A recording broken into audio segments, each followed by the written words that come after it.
International မှာတရခုပတ်သိမ်းနေတဲ့အလှပရင်မဆိုတာကျမပဲကျမကကိုကြီးရွာလူကြီးရဲ့ဖိတ်ကြားမှုကြောင့်ဒီရွာမှာကြီးကျယ်ခမ်းနားတဲ့ပွဲကြီးတစ်ခုလုပ်ဖို့လာခဲ့တာမနှက်ဖြန်ကြရင်ရေကူးဝတ်စုံပြိုင်ပွဲလုပ်မယ်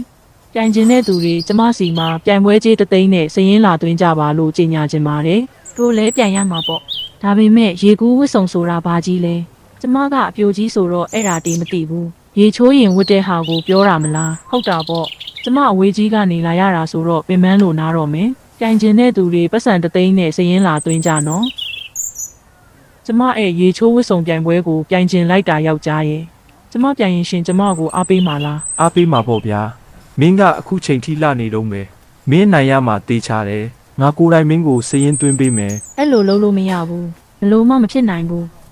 အမေကိုအမေအသက်ငယ်သေးတယ်ထင်နေတာလားသမီးမျက်နှာကိုအိုးမဲမတုပ်ပါနဲ့တော့အမေရဲ့နင်ကငါအမေလားငါကနင့်အမေလားပြောစမ်းငါဘာသာပြိုင်ကျင်တာပြိုင်မှာပေါ့နင်ကကိုအမေကိုမနာလိုနေတာလားပြိုင်မှာပဲဘယ်သူမှလာမတားနဲ့ကောင်းပြီလေအဲ့ဒါဆိုသမီးအမေကိုပြက်ပြက်ပဲပြောမယ်သမီးနဲ့အမေနဲ့အိမ်မှာသားအမိတေဆိုပေမဲ့ပြိုင်ပွဲမှာတော့ရန်သူတွေပဲသားအမိတေဆိုပြီးဘယ်သူမှညာစရာမလိုဘူးကြိုက်လိုက်တာသမီးရဲ့ငါသမီးမှာအဲ့လိုစိတ်သက်ရှိမယ်လို့ထင်တော့မထင်ထားဘူးအရန်တော်တယ်အမေနဲ့သမီးနဲ့ပြိုင်ပွဲမှာတွေ့ကြတာပေါ့